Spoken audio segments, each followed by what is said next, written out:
Salut tout le monde, c'est Anonymal. Aujourd'hui j'ai reçu une paire d'écouteurs. J'ai perdu la paire d'écouteurs que j'utilisais tous les jours. Du coup j'ai demandé à des potes s'ils pouvaient me conseiller une paire d'écouteurs. Je les ai commandés directement sans trop réfléchir. Et 2 heures après, j'ai retrouvé mes anciens écouteurs. Me jugez pas, je suis juste un teubé. Bref, ça m'a quand même permis de commander les CX 1.00 de chez Sennheiser. Ils coûtent exactement le même prix que les AirPods que j'avais avant, les écouteurs basiques d'Apple, c'est-à-dire 35 €. Je vais donc pouvoir comparer les deux au niveau du son, du confort, etc.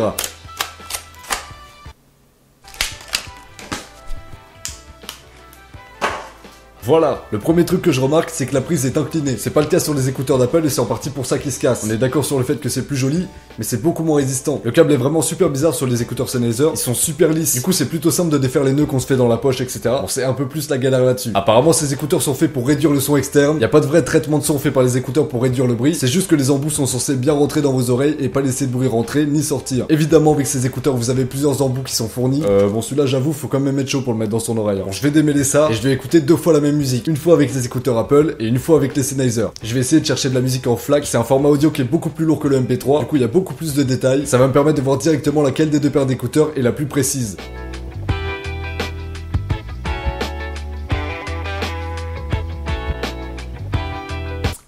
Bon, j'ai pas vraiment besoin d'écouter plus pour me rendre compte que ceux-ci sont largement meilleurs au niveau du son. Au niveau du confort aussi, ça me correspond beaucoup mieux que les écouteurs Apple. Mais ça va dépendre de votre morphologie. Par contre, à chaque fois que vous allez frotter le fil, vous allez l'entendre. Pour la réduction de bruit, en les mettant comme ça, j'ai effectivement l'impression que ça marche. Mais je suis dans ma chambre, il n'y a pas énormément de bruit autour. Donc ce que je vais faire, c'est sortir et les tester. 2 hours later. Après le test de ces écouteurs dehors, je peux vous confirmer que la réduction de bruit est pas mal. Elle est en tout cas largement meilleure que celle des écouteurs Apple, qui n'en a juste pas en fait. J'ai même testé de faire du vélo avec, ce qui est pas vraiment possible avec les AirPods, puisqu'avec le vent on n'entend juste rien. Avec cela vous allez quand même entendre un petit peu le vent, mais la musique reste super claire, vraiment audible. Ça en devient même un petit peu dangereux puisque les voitures on les entend pas trop. Ce serait dommage qu'il vous arrive. Le gros inconvénient des écouteurs Sennheiser, ça va être vraiment le bruit des chocs, des frottements, etc. À chaque pas que vous ferez, vous entendrez un petit bruit sourd du câble qui tape contre vous. Je vais pas vous le cacher, c'est relou. Et pour le coup, les écouteurs d'Apple tiennent vraiment mieux à ce niveau-là. Ils sont beaucoup moins sensibles aux chocs et aux frottements.